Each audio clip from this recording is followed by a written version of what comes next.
Hi everyone, welcome back to the channel. I'm Daniel Lee, Project Coordinator at Jjung Architect. Today, I want to talk about the latest update from Build Homes Canada, which could have a big impact on homeowners, renters, builders, and anyone interested in where housing is headed in this country.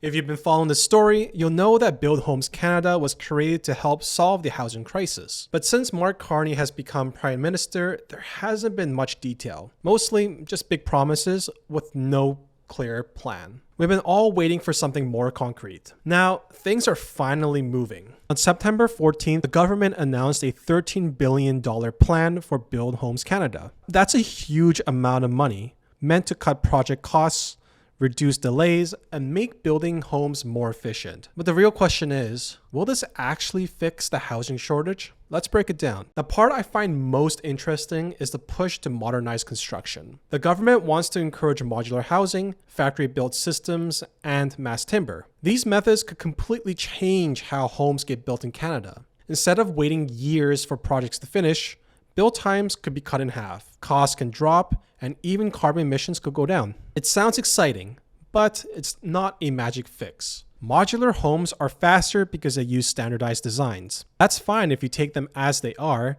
but once you want big changes, like different layouts or different finishes, it slows everything down and costs more. So the challenge will be finding the balance. How do we keep things fast and affordable while still giving people homes that feel unique and personal? I've been looking into modular housing myself, talking to companies, inspectors, and even city officials. What I've noticed is that big companies will likely get the biggest benefits because they already have the factories and equipment to build at scale. For smaller builders or anyone new trying to enter the market, it's going to be a lot harder. They just don't have the same resources. And that can mean fewer options for consumers if only a handful of big players control the market. Now let's quickly look at the other two parts of the plan. The first is building affordable homes. The government wants to build in bulk and speed up approvals by using catalogs of pre-approved designs in each city. On paper, it makes sense. Vancouver's needs aren't the same as Burnaby's or Surrey's. But here's the thing. We've heard promises about faster approvals before,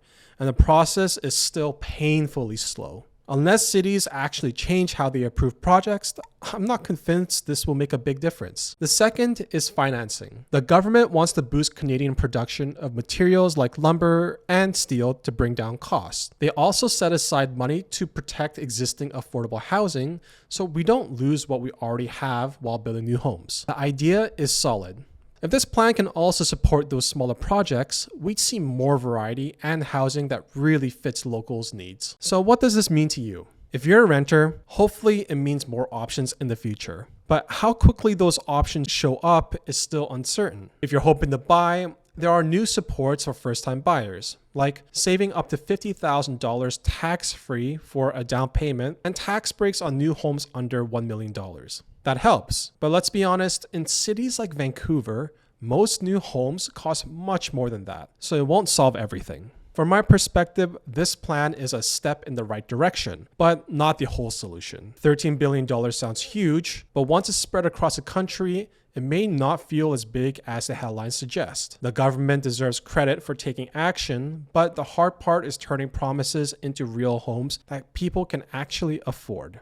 So while we wait to see how this plays out, the best thing we can do is stay informed and be ready to adapt. If you're thinking about building, renovating, or even just planning for the future, understanding these changes will help you make better decisions. That's it for today's update. If you found this breakdown helpful, don't forget to like and subscribe. I'll keep sharing more updates like this with practical insights you can actually use.